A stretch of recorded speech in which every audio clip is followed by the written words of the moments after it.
আমার কাছেও মনে হয় যে আমরা লাস্ট ইয়ার খুবই ভালো ওয়েল প্রিপেয়ার্ড ছিলাম। সবার ওই কনফিডেন্সটা আছে এবং গিভেনটাতে আপনাকে খুবই ভালো ক্রিকেট খেলতে হবে। শরীফুল ওই জায়গায় লাস্ট অনেকগুলো সিরিজই সে হয়তো বা একটা দুটো করে গেম খেলেছে। ফার্স্ট অফ অল আমি আগের থেকে ভালো, যে কন্ডিশনে ছিলাম তার থেকে ভালো, বাট আজকে দেখবো এন্ড দেন কালকে দেখে তারপর ডিসাইড করবো আমার বিষয়টা। আর অবভিয়াসলি আপনি যখন একটা বড় দলের সাথে যখন ভালো ক্রিকেট খেলবেন, নট অনলি যে সিরিজ জিতা, আমরা 3টা ম্যাচে খুবই ভালো ক্রিকেট খেলেছি, সো এটা একটা প্লাস পয়েন্ট। অবভিয়াসলি ফরম্যাটটা ডিফারেন্ট, আমাদের টিমও ডিফারেন্ট, তাদের টিমও ডিফারেন্ট। একটা বেটার গুড সাইড যে আমাদের মোস্ট অফ দ্য প্লেয়ারই ওয়ানডে ক্রিকেটটা খেলেছে T20 সাইড থেকে, সো সবার ওই কনফিডেন্সটা আছে এবং গিভেনটাতে আপনাকে খুবই ভালো ক্রিকেট খেলতে হবে। এটা একটা ভালো জিনিস যে আপনার বেঞ্চ সাইডে অনেক স্ট্রং, আপনি যে কোনো প্লেয়ারে খেলাতে পারবেন বেস্ট 11-এ। এটা একটা ভালো কম্পিটিশন, আর at the same time Bangladesh টিমের জন্য ভালো যে আপনার বেঞ্চ অনেক স্ট্রং হচ্ছে। সো দেখেন, আমি আগেও বলেছি তাসকিন ফিজ বিগ নেম,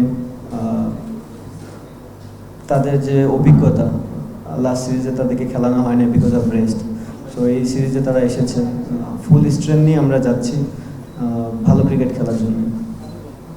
আমি আবার বলতেছি, অবশ্যই আপনাকে যে কোনো দলের সাথে জিততে গেলে গিভেনডেতে খুবই ভালো ক্রিকেট খেলতে হবে। অ্যাট দ্য সেম টাইম যেটা আমি লাস্ট সিরিজেও বলেছিলাম যে আমাদের যারা লোয়ার মিডলের ব্যাটিং করে তাদের কাছেও অনেক দায়িত্ব আছে। তারা যদি অপরচুনিটিটা পায় ব্যাটিংয়ে, আমার মনে হয় তাদের কাছ থেকে যদি আমরা ফিডব্যাক পাই তাহলে এই টিমটা অনেক ভালো রেজাল্ট করবে। সম্মুখে নেওয়ার পিছনে রিজনটা হচ্ছে, যেহেতু আমি 50-50 ছিলাম, জানি না কি হতে পারে, কালকে পর্যন্ত ওয়েট করতে হবে। অ্যান্ড দেন ইমনের হালকা একটু সিকনেস আছে, সো যে কারণটাতে আমরা ওই রিস্কটা নিয়ে নেই যে একটা প্লেয়ারকে যে হুট করে ডেকে কিছু করানোর জন্য। সো যতখানি চেষ্টা করছি আমরা তাকে ইনক্লুড করে, আজকে হয়তোবা সে প্র্যাকটিস করতে পারবে না, বাট কালকে থেকে সে একদম টিমে পার্ট হয়ে যাবে।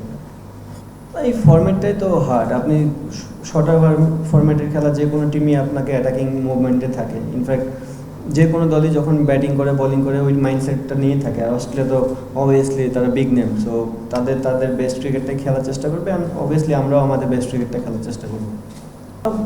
হ্যাঁ, ডিপেন্ড করে যে অপোনেন্টের স্ট্রেংথ কি, উইক পয়েন্ট কি। আমাদের যে বোলিং অ্যাটাক, আপনি বিশেষ করে স্পিনারদের কথা বললেন, এটা ডিপেন্ড করবে যে আমরা কোন উইকেটে খেলতেছি, কোন সার্ফেসে উইকেটটা বিহেভ কেমন হতে পারে, অ্যান্ড দেন তাদের স্ট্রেংথ পয়েন্ট উইক পয়েন্ট দেখে আমরা, যেহেতু দুজনের বেশি 3জনকে খেলানোর চান্স খুব কম, আবার খেলতেও পারে, সো দেখা যাক, কালকে পর্যন্ত ওয়েট করেন একটু।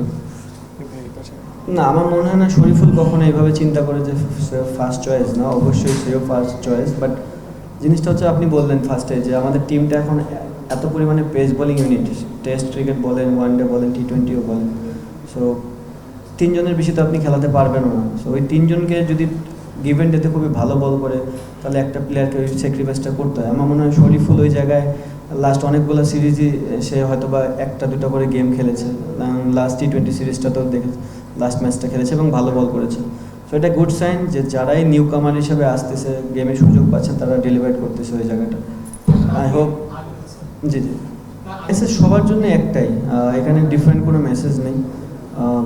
প্র্যাকটিস করো, পরিশ্রম করো, যখন সুযোগ আসবে তখনই খেলবা, এবং সুযোগ সবসময় আসবে। বিকজ ব্যাটসম্যানের ক্ষেত্রে জিনিসটা এমন হয় যে আমরা যখন যে ব্যাটসম্যানটা খুব ভালো পারফর্ম করে তাকে কিন্তু কখনো ব্রেক দিই না, বিকজ ব্যাটিং জিনিসটা এমন।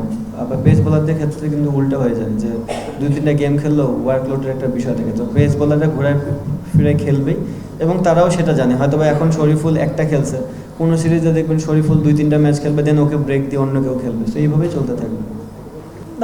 দেখেন, কমেন্ট যারা করে তারা বুঝে দেখেই কমেন্টটা করে। আমার মনে হয় তিনি অনেক দিন ধরে ইন্টারন্যাশনাল সার্কিটে অনেক গেম অবজার্ভ করে, সো ওনার কাছে মনে হয়েছে, এবং আমার কাছেও মনে হয় যে আমরা লাস্ট ইয়ার খুবই ভালো ওয়েল প্রিপেয়ার্ড ছিলাম, যেহেতু খেলাটা এশিয়াতে, সো ওই হিসাবে আমাদের টিমটাও খুবই ভালো ছিল। এখন বাদবাকি তো না খেলা পর্যন্ত বলতে পারবো না, আমরা গিভেন ডেতে কেমন পারফরমেন্স করতাম ওটা ডিপেন্ড করে ওই দিনের পারফরমেন্সের উপরে। সো অ্যাজ এ ক্যাপ্টেন হিসাবে আমি বলতে পারি আমার টিমটা ভালো টাচে ছিল, ছন্দে ছিল, এবং সবাই ক্রিকেট খেলার জন্য উৎসাহ ছিল ওই সময়টা।